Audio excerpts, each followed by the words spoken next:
Hello and नमस्कार दोस्तों। आज मैं आपके सामने एक बहुत ही अच्छा वीडियो लेकर के आ गया हूं। इस वीडियो में मैं आपको बताऊंगा कि कोई भी ऐसा टॉपिक है जिस पर आपको कुछ भी नहीं पता, यानी कि थोड़ी बहुत नॉलेज है, तो आप उसमें निबंध कैसे बना करके लिख सकते हैं और अच्छे अंक प्राप्त कर सकते हैं। तो आज मैं आपके सामने बेरोजगारी की समस्या ये टॉपिक लेकर के आया हूँ। ठीक, तो कोई भी यदि आपका टॉपिक है तो आप कमेंट कीजिए, मैं उस पर भी निबंध लिखना बता सकता हूँ अच्छी तरीके से। ठीक, तो बेरोजगारी की समस्या, इस पर निबंध कैसे लिखेंगे, क्या क्या किया जाता है, यानी टॉपर की तरह निबंध कैसे लिखें कि जिस प्रकार टॉपर अच्छे अंक प्राप्त करता है उस प्रकार हम अच्छे अंक प्राप्त कर लें और कम से कम हमको लिखना भी पड़े। देखिए, अभी तक जो यूपी बोर्ड में निबंध आता था वो शायद 6 नंबर का आता था।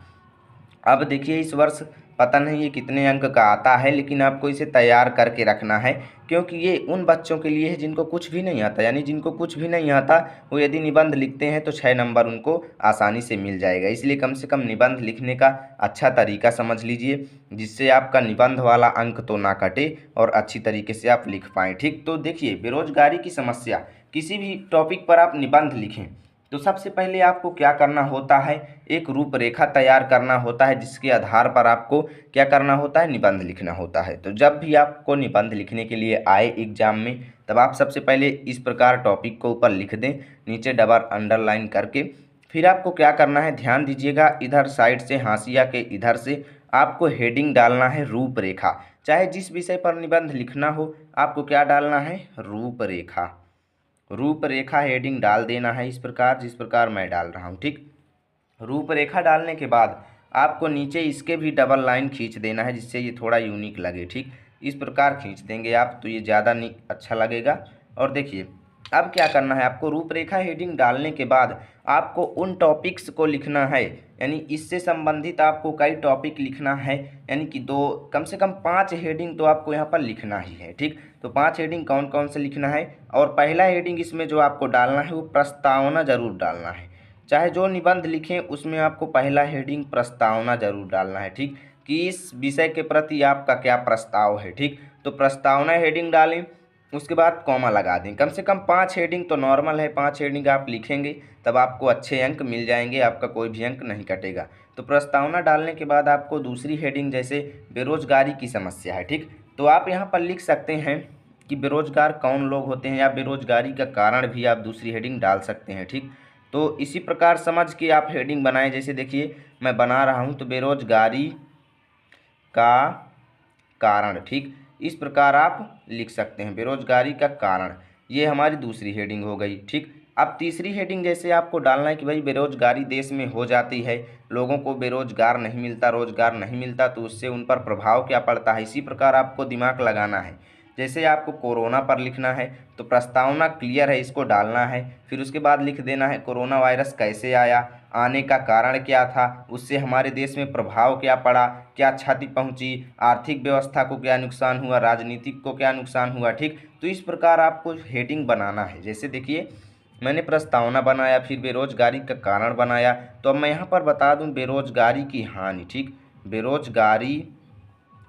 बेरोजगारी से हानि, यानी कि इससे हमें हानि क्या प्राप्त होती है, लोगों में क्या प्रभाव पड़ता है इसका। ठीक, तो बेरोजगारी से हानि, ये मैंने तीसरी हेडिंग डाल दी। अब आपको चौथी हेडिंग डालना है, जैसे इसके प्रति आपकी क्या सोच है, आप इससे देश में क्या प्रभाव पड़ते हैं, उसको आप कैसे मिटा सकते हैं, नहीं आपका उसमें क्या सुझाव है। तो यहाँ पर देखिए आपको बेरोजगारी से हानि पर लिख दिए हैं। ठीक, तो बेरोजगारी का कारण भी लिख दिए हैं। तो अब इसमें आप क्या कह सकते हैं कि बेरोजगार होता क्या है, यानी बेरोजगारी को कैसे हम दूर से, देश से दूर भगा सकते हैं। ठीक, तो इसके लिए आप यहाँ पर हेडिंग डाल सकते हैं रोजगार उपलब्ध करवाना। ठीक, ये सरकार का काम होता है कि रोजगार लोगों को कैसा उपलब्ध करवाएं। ठीक, करवाना। और उसके बाद सभी निबंध में आपको अंत की हेडिंग उपसंहार जरूर डालना है। क्या डालना है, उपसंहार, ये हेडिंग आपको जरूर डालना है। तो देखिए मैंने यहाँ पर क्या क्या इंपॉर्टेंट बताया। पहला बताया कि बेरोजगारी की समस्या, यानी आप जिस टॉपिक पर लिख रहे हैं उसको ऊपर लिख दें। फिर आपको क्या करना है, रूपरेखा सभी निबंध में बनाना है। रूपरेखा बनाने के बाद प्रस्तावना आपको पहली हेडिंग रखना है, ये तो क्लियर है, प्रस्तावना लिखिए। उसके बाद इसी से संबंधित जैसे बेरोजगारी की समस्या तो ये क्यों आती है, ठीक, इससे देश पर क्या प्रभाव पड़ता है, इसको हम कैसे भगा सकते हैं दूर, और इसके प्रति हमारी क्या सोच है, ठीक। तो ये आप उपसंहार हेडिंग आपको लास्ट में जरूर डालना है। तो प्रस्तावना शुरू में, उपसंहार अंत में, रूपरेखा प्रारंभिक हेडिंग आपको इस प्रकार जरूर डाल लेना है और टॉपिक ऊपर लिख देना है। इस प्रकार जब आप लिखेंगे तो मैं उम्मीद करता हूं कि आपको पूरा अंक मिलेगा और अच्छी तरीके से मिलेगा, आपका एक भी अंक नहीं कटेगा। तब आपको इसके बाद क्या करना है, ब्लैक पेन लेना है या फिर आप स्केच पेन का यूज कर सकते हैं, ठीक। उसके बाद इस हेडिंग को थोड़ा इसमें गैप करके, ठीक, और यहाँ पर डाल देना है। जैसे अब आप प्रस्तावना हेडिंग डाल रहे हैं तो प्रस्तावना डालिए, प्रस्तावना हेडिंग डाल देंगे, ठीक। इस प्रकार हेडिंग डालने के बाद इसमें भी आप क्या करें, नीचे 2 लाइन खींच दें जिससे ये आपको और अच्छा लगे, अट्रैक्टिव लगने लगे देखने में। तो प्रस्तावना हेडिंग डालने के बाद अब इसमें आपको अपना प्रस्ताव देना है कि बेरोजगारी के प्रति हमारी क्या सोच है, ठीक। तो इसके लिए आप जैसे लिख सकते हैं कि जनसंख्या के बढ़ने से, देखिए जो मैं निबंध बता रहा हूँ मैं अपने आप से आपको समझा रहा हूँ, ठीक। जनसंख्या के बढ़ने से लोगों को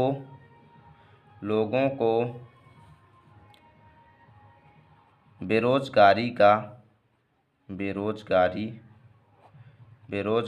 का सामना करना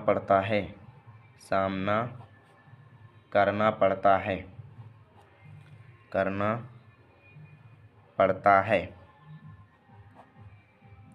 ठीक। तो इसी प्रकार आप कई सुझाव दे सकते हैं। जैसे मैं यहाँ पर पूरा नहीं लिखूंगा, नहीं तो वीडियो बहुत लंबा हो जाएगा, ठीक। अब आप आगे और लिख सकते हैं, मैं बता देता हूँ कि आप क्या क्या लिख सकते हैं। जैसे जनसंख्या के बढ़ने से लोगों को बेरोजगारी का सामना करना पड़ता है। उसके बाद आप लिख सकते हैं कि बेरोजगार लोग अपने बच्चों को अच्छी शिक्षा उपलब्ध नहीं करा सकते हैं, उनको स्कूल नहीं भेज सकते, क्योंकि भाई जब उनके पास पैसा नहीं रहेगा, रुपए नहीं रहेंगे, तो वो किस स्कूल में कैसे पढ़ा सकते हैं उनको, ठीक।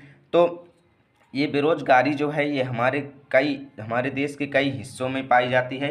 इस प्रकार आप इसको बढ़ा बढ़ा करके लिख सकते हैं कि यदि प्रत्येक लोग चाहें तो बेरोजगारी की समस्या को हटाया जा सकता है। तो इसी प्रकार आप आगे बना बना करके उसको लिख सकते हैं, ठीक। बेरोजगारी का अर्थ होता है कि लोगों को रोजगार न उपलब्ध होना और इससे कई समस्याएं उपलब्ध होना, ठीक। तो पहली हेडिंग प्रस्तावना में आपको इन्हीं चीज़ों को लिखना है। उसके बाद फिर से ब्लैक पेन लेना है और दूसरी हेडिंग जो आपने बनाई है, जैसे बेरोजगारी का कारण, ठीक। तो यहाँ पर लिख दीजिए बेरोजगारी का कारण, बेरोजगारी का कारण। बेरोजगारी का कारण हेडिंग डालने के बाद नीचे अंडरलाइन करना है।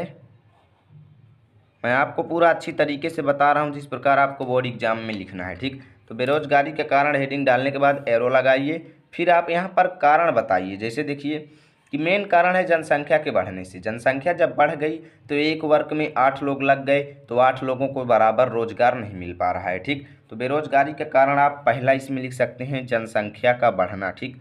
देखिए सॉरी, जनसंख्या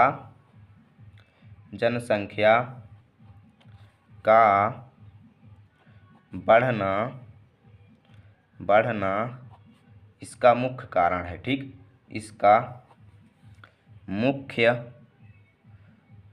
कारण है। तो वीडियो को अभी तक लाइक नहीं किया है तो कर दीजिए, ठीक। इतना लिखने के बाद अब आपको क्या लिख सकते हैं, जैसे अशिक्षित होना, यानी क्योंकि देखिए जब लोग अशिक्षित होते हैं तो शिक्षित कामों में नहीं जा सकते। जैसे कई सर्विसेज हैं, कई प्राइवेट कंपनियां हैं जहां पर शिक्षित लोगों को रोजगार मिलता है, जबकि अशिक्षित लोगों को रोजगार नहीं मिलता। तो यहाँ पर दूसरा आप लिख सकते हैं शिक्षा का अभाव, ठीक। शिक्षा का अभाव, ठीक। तो ये चीज़ें आप ध्यान दीजिए और इसी प्रकार आपको बनाकर लिखना है। इसमें ज़्यादा कुछ नहीं करना होता, बस आप 3 से 4 लाइन प्रत्येक हेडिंग में लिख दीजिए, आपको बराबर नंबर मिलेगा, ठीक। इस प्रकार बनाने के बाद आपको अगली हेडिंग देखना है। जैसे अगली हेडिंग है बेरोजगारी से हानि, ठीक। तो अगली हेडिंग यहाँ पर लिख देना है बेरोजगारी की हानि, ठीक। बेरोजगारी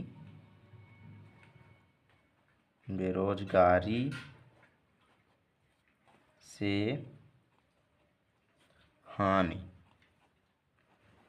इस प्रकार खींचने के बाद इसके नीचे भी आपको लाइन खींच देना है। ठीक, अब बेरोजगारी से हानियां कई होती हैं, उसमें आपको बताने की ज़रूरत नहीं है, आप खुद ही लिख सकते हैं। जैसे देखिए देखिए अपनी ज़रूरतें पूरी न कर पाना। ठीक, अपनी ज़रूरतें पूरी न कर पाना।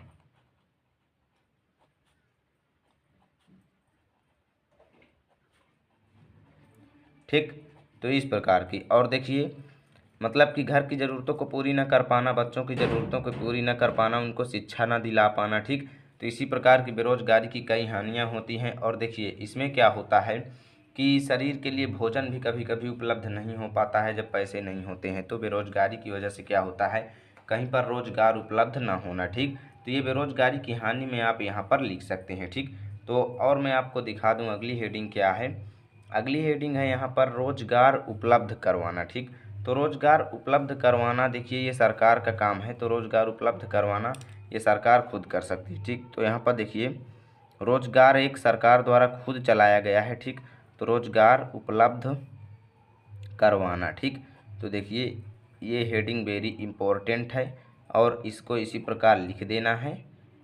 आप इसी प्रकार जिस भी टॉपिक पर लिखना चाहते हैं अच्छी तरीके से आप वहाँ पर हेडिंग बना सकते हैं उसी से। ठीक, हानि लाभ क्या कैसे किया जाए। ठीक, तो इससे उपलब्ध कैसे होगा देखिए, तो इसमें लिख दिया जाए सरकार द्वारा।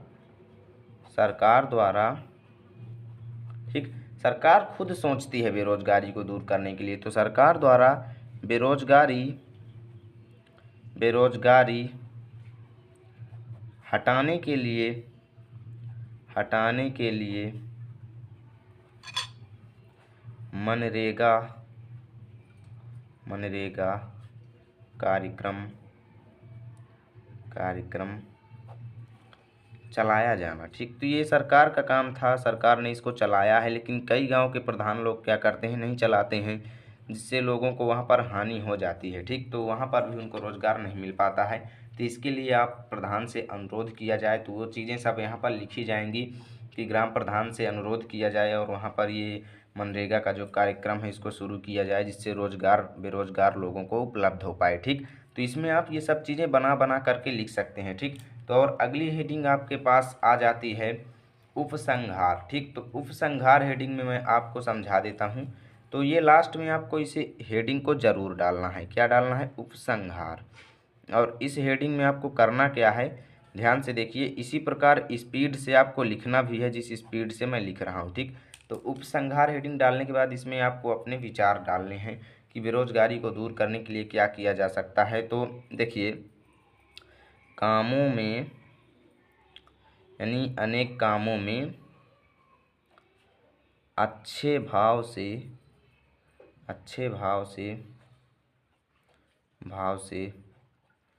लोगों के साथ काम करना। देखिए क्या होता है कि कई जगह ईर्ष्या का भाव हो जाता है, जिससे क्या होता है कि वहाँ पर साथ नहीं बन पाता है और बेरोजगारी की समस्या उपलब्ध हो जाती है। तो कामों में अच्छे भाव से लोगों के साथ काम करना चाहिए यदि मिलता है तो। ठीक, जिससे क्या होगा कि आपकी बेरोजगारी की जो स्थिति है वो दूरी हो सकती है। ठीक, तो बेरोजगारी के लिए ये चीज़ें करना पड़ेगा, तो लोगों के साथ करना चाहिए। और देखिए ये रहा। ठीक, और आगे क्या लिखना है यहाँ पर कि सरकारी कार्य में काम करना। ठीक, जो सरकार द्वारा जारी किया गया है उनमें आप काम कीजिए, तो इसी प्रकार अच्छी तरीके से वहाँ पर आपको रुपए भी मिलेंगे, जो आप काम करेंगे वो आपके खाते में डायरेक्टली आ जाएंगे। ठीक, तो ये चीज़ें हैं जो मैंने आज की इस वीडियो में बताया है। मैं उम्मीद करता हूँ ये वीडियो आपको समझ में आया होगा। यदि वीडियो अच्छा लगा है तो लाइक कीजिए, चैनल पर नए हैं तो सब्सक्राइब कीजिए, जिससे नए नए वीडियो आप तक सबसे पहले पहुँचेंगे।